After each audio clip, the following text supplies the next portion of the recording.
एक बार की बात है दोस्तों, भगवान शिव और माता पार्वती जी कैलाश पर्वत पर बैठी थी। तभी माता पार्वती जी भगवान भोलेनाथ से कहती हैं कि हे प्रभु, आप अपने इस भक्त को कैलाश पर्वत पर आने से रोक दीजिए, नहीं तो किसी दिन मैं इसे श्राप देकर अग्नि में भस्म कर दूंगी।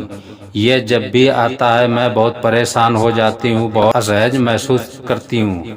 आप इसे समझा दीजिए कि ये कैलाश पर प्रवेश न करे। शिव जी जानते हैं कि पार्वती सिर्फ उसके वरदान की मर्यादा रखने के लिए रावण को कुछ नहीं कहते। तो शिव जी चुपचाप उठकर बाहर आकर देखते हैं कि रावण नंदी को परेशान कर रहा था। शिव जी को देखते ही वह हाथ जोड़कर प्रभु को प्रणाम करता है। तो शिव जी कहते हैं, कहो दशानन, कैसे आना हुआ? तो रावण कहता है, मैं तो सिर्फ आपके दर्शन के लिए आया था प्रभु। आखिर महादेव ने उसे समझाते हुए कहा, देखो रावण, तुम्हारा यहाँ आना पार्वती को बिल्कुल पसंद नहीं है, इसलिए तुम यहाँ बिल्कुल मत आया करो। तो रावण कहता है, हे महादेव, यह आप क्या कह रहे हैं? आप ही ने तो मुझे किसी भी समय आपके दर्शन के लिए कैलाश पर्वत पर आने का वरदान दिया था, और अब आप ही अपना वरदान वापस ले रहे हैं प्रभु। ऐसी बात नहीं है रावण, लेकिन तुम्हारे क्रियाकलापों से पार्वती जी परेशान हो जाती हैं, और किसी दिन उन्होंने तुम्हें श्राप दे दिया तो मैं भी कुछ नहीं कर पाऊंगा। इसलिए यही बेहतर होगा कि तुम कैलाश पर्वत पर ना आया करो, फिर तो आपका वरदान मिथ्या हो जाएगा प्रभु।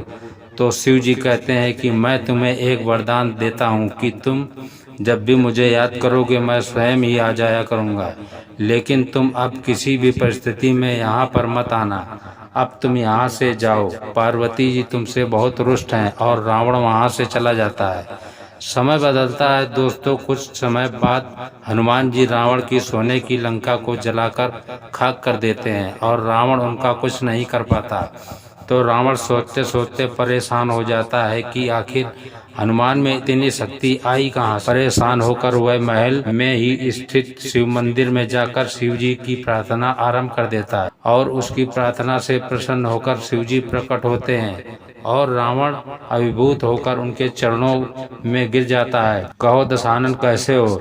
शिव जी पूछते हैं, आप तो अंतर्यामी हैं प्रभु, सब कुछ जानते हो प्रभु। एक अकेले बंदर ने मेरी लंका को जलाकर राख कर दिया।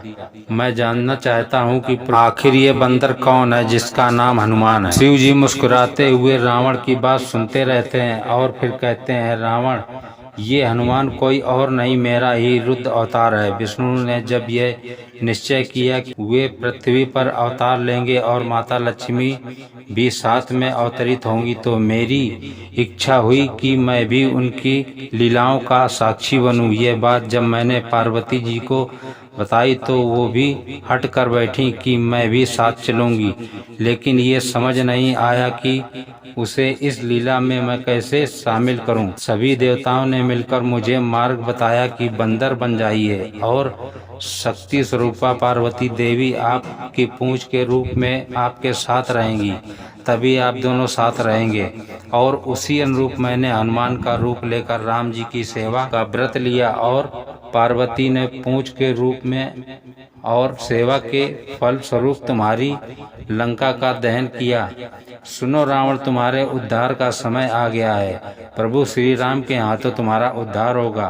तुम युद्ध में सबसे अंत में प्रस्तुत होना, जिससे कि तुम्हारा समस्त राक्षस परिवार भगवान श्री राम को हाथों मोक्ष को प्राप्त करे, और तुम सभी उद्धार हो जाओ। रावण को सारी परिस्थिति का ज्ञान होता है, और उस अनुरूप वह युद्ध की तैयारी करता है, और अपने पूरे परिवार को राम जी के समक्ष युद्ध के लिए पहले भेजता है, और अंत में स्वयं मोक्ष को प्राप्त होता है।